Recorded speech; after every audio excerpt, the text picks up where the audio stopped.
चैत्र मास की कथा श्रृंखला में आप सभी श्रोतागणों का मैं सुप्रिया मिश्रा ऑफिशियल अपने चैनल पर एक बार पुनः से स्वागत करती हूँ।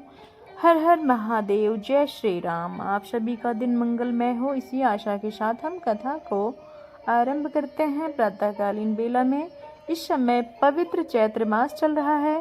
प्रभु श्री रामचंद्र जी की मर्यादा पुरुषोत्तम और सभी को आनंद प्रदान करने वाले और ऐसे प्रभु श्री चंद्र जी का आविर्भाव दिवस इस चैत्र मास में हुआ है। इसलिए हम चैत्र मास के इन पावन कथाओं का श्रवण कर रहे हैं जो स्कंद पुराण में वर्णन आता है। रामायण का इस चैत्र मास के अंदर रामायण सुननी चाहिए, पढ़नी चाहिए। तो इसलिए चलिए हमारे इस चैत्र मास की कथा श्रृंखला को आगे बढ़ाते हैं।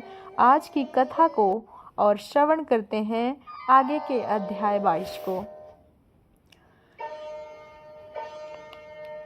कहते हैं, जब मर्यादा पुरुषोत्तम श्री रामचंद्र जी एक देव रूप में जब अपने इस जन्म को इस पृथ्वी लोक में विचरण करके सहस्त्र कष्टों को भोगा है, तो मनुष्य का जीवन तो यथाशत भगवान की भक्ति में रमण करना ही चाहिए, अन्यथा इसका हमें हमारे आध्यात्म से कोई भी लाभ नहीं मिल सकता है।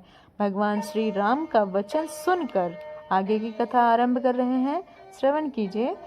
भगवान श्री राम की कथा को सुनकर महातेजस्वी विश्वामित्र ने उनसे प्रश्न का उत्तर देना, उनके कथन का उत्तर देना आरंभ किया। ऋषि विश्वामित्र ने कहा, हे महाबाहो, श्री राम पूर्व काल में यहाँ देव वंदित भगवान विष्णु ने बहुत वर्षों 100 युगों तक तपस्या के लिए निवास किया था। उन्होंने यहाँ बहुत भारी तपस्या की थी। यहाँ स्थान महात्मा वामन का वामन अवतार के रूप में उद्यत हुए हैं। भगवान विष्णु के यह अवतार पूर्व का आश्रय है।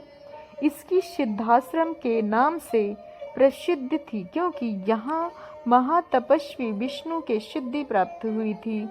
जब वे तपस्या करते थे उस समय विजयन कुमार राजा ने बलि के इंद्र और मरुद गणों सहित समस्त देवताओं को पराजित करके उनका राज्य अपने अधिकार में कर लिया था।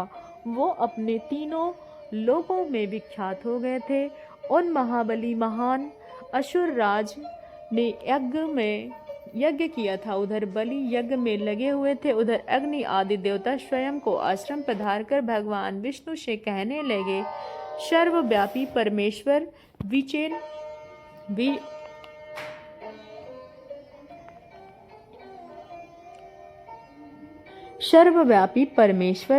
विचेन कुमार बलि एक उत्तम यज्ञ का अनुष्ठान कर रहे हैं। उनका यज्ञ संबंधी नियम पूर्ण होने से पहले ही हमें अपना कार्य सिद्ध करना चाहिए। इस समय जो भी इधर उधर आकर उनके यहाँ याचना के लिए उपस्थित होते हैं, वो गाय, भूमि और सुवर्ण आदि संपत्तियों से जिन वस्तुओं को भी लेना चाहते हैं, उनको वो सारी वस्तुएं राजा बलि यथावत रूप से अर्पित करते हैं। अतः विष्णु, आप देवता के लिए अपनी योग्य माया के आश्रम के रूप में धारण कर यज्ञ में जाएं, हमारा उत्तम कल्याण साधन कीजिए। यह समस्या सभी प्रकार के तेजस्वी महर्षि कश्यप धर्म पत्नी अदिति के साथ अपने तेज से प्रकाशित होते हुए वहां पर आए। वो सहस्त्र दिव्य वर्षों तक चालू रहने वाले महान व्रत को अदिति देवी के स्थान पर करके आए थे। उन्होंने वरदायक भगवान मधुसूदन को इस प्रकार स्तुति की, हे भगवान, आप तपोमय हैं, आप तपस्या की राशि हैं, तब आपका स्वरूप आप ज्ञान स्वरूप है। भली भांति तपस्या करके उससे प्रभाव से आप पुरुषोत्तम का दर्शन कर रहा हूँ। मैं सारे जगत को आपके शरीर में स्थिति देखता हूँ। आप अनादि हैं, देश काल और वस्तु की सीमा से परे हैं। आपकी शरण में आया हूँ। कश्यप जी के सारे भगवान श्री हरि के अत्यंत प्रसन्न होकर उनसे कहा, महर्षि, तुम्हारा कल्याण हो। तुम अपनी इच्छा अनुसार किसी वर की इच्छा करते हो तो जो पाने योग्य हो। भगवान के वचन सुनकर मरीच नंदन कश्यप ने कहा, उत्तम व्रत का पालन करने वाले वरदायक है परमेश्वर संपूर्ण देवताओं की अदिति की मेरी भी आपसे यही बात के लिए बारंबार याचना है। आप अत्यंत प्रसन्न होकर मुझे एक ही वर प्रदान कीजिए। हे भगवान, आप मेरे और अदिति के पुत्र बनकर आइए। असुर शोधन, आप इंद्र के छोटे भाई हो जाइए और शोक से पीड़ित हुए इन देवताओं की सहायता कीजिए। हे भगवान, आपकी कृपा के यह स्थान सिद्ध आश्रम के नाम से विख्यात हो। अब आपका तप रूप कार्य सिद्ध हो गया है, इसलिए यहाँ से उठिए। तत्पश्चात महातेजस्वी भगवान विष्णु अदिति देवी के गर्भ से प्रकट हुए और वामन रूप में धारण करके वियोचन कुमार के पास गए। संपूर्ण लोकों के हित में तत्पर रहने वाले भगवान विष्णु बलि के अधिकारी चित्रलोक की राज को लेना चाहते थे, अतः उनसे 3 पग भूमि के लिए याचना की। उसने भूमि दान ग्रहण किया और तीनों लोकों को आक्रांत करके पुनः देवराज इंद्र को लौटा दिया। महातेजस्वी श्री हरि ने अपनी शक्ति से बलि का निग्रह करके त्रिलोकी को पुनः इंद्र के अधीन कर दिया। उन्हें भगवान के पूर्व काल में यहाँ निवास किया था, इसलिए यह आश्रम सब प्रकार के श्रेय यानी दुख का नाश करने वाला है और उन भगवान वामन भक्ति होने के कारण वह स्थान उपयोग में लाता हूँ। इस आश्रम में यही तुम्हें दुराचारियों का वध करना है। हे श्री राम, अब हम लोग उस परम उत्तम तात को आश्रम जैसे मेरा मन वैसे ही तुम्हारा भी है, ऐसा कहकर महामुनि ने बड़े प्रेम से श्री राम को लक्ष्मण को हाथ पकड़ कर लिए और उसके हाथ साथ आश्रम में प्रवेश किया।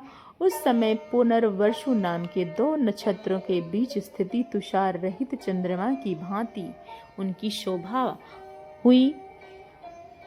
सभी तपस्वी उछलते कूदते हुए सहसा उनके पास आए।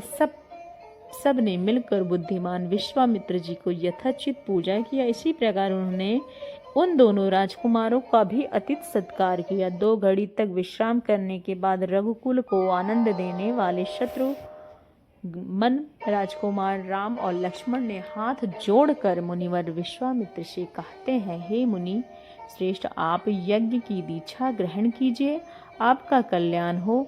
यह सिद्ध आश्रम वासों में यथा नाम से गुण सिद्ध हुआ है। राक्षसों को वध। विश्वामित्र ने सभी ऐसा कहने पर तेजस्वी महर्षि विश्वामित्र जितेंद्रिय भाव से नियम पूर्वक यज्ञ दक्षिणा पर प्रविष्ट हुए। वो दोनों राजकुमार को सावधानी के साथ ले आए।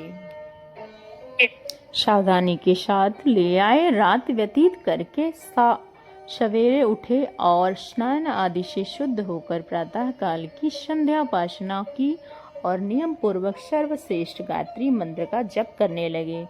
जप पूरा होने पर उन्होंने अग्निहोत्र को सबसे बैठे हुए विश्वामित्र के चरणों के वंदन किया। तत्पश्चात देश और काल में जानने वाले श्री राम और लक्ष्मण, जो देश और काल के अनुसार बोलने योग्य वचन में मर्मज्ञ थे, उन्होंने कौशिक मुनि से कहा, हे भगवान, अब मैं दोनों सुनना चाहता हूँ कि उस समय